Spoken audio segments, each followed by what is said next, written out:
Hey everyone, this here is a Xenophloria, better known as a grass tree. I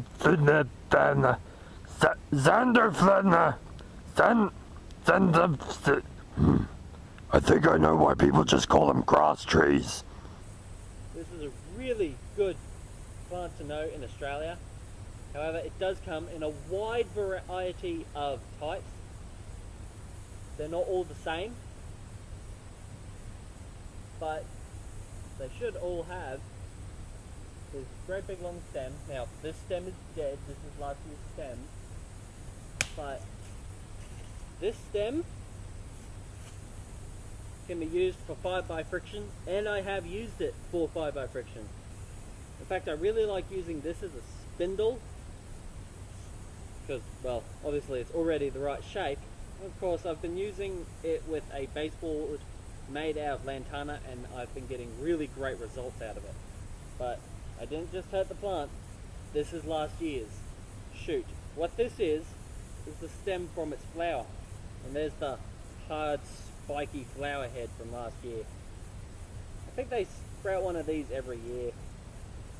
And I'm tempted to give a go at making some primitive arrows using this as a shaft, just because you can find a lot of these that are already quite straight to begin with. However, that's not what I really want to show you today. What I want to show you today is that this is a bush tucker. Now, I cannot safely say that they are all edible, because I honestly don't know that. I have not eaten every type of Xenophloria. However, the ones I have eaten haven't killed me yet, or at least I hope they haven't. Am I dead? Maybe I'm a ghost. That's right, YouTube sees dead people. So, I cannot guarantee that they're all edible, but then again, I'm not teaching you wild edibles. I'm showing you stuff that I know, not teaching you how to identify it, but I'm just showing you guys me eating it as something that can prompt you to go and do your own research. Find a real expert. This is not a guide to eating wild edibles. What we're eating off of this is the undifferentiated leaf maca. See, when the leaf starts growing, it's white and it's very soft and tender and edible. So, in reach in, there's this cluster of new shoots up near the top, and if you part them, you'll notice they're quite light in colour down the bottom. So we can just take a few of these. Don't want to take too many, because we don't want to hurt the plant. See, we can harvest this without killing the plant.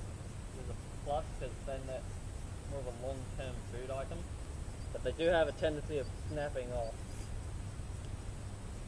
Okay, so here's one. But of course, there is a whole heap of these in here. That bit of white at the end is very soft and tender. See how flexible it is? And you can eat that.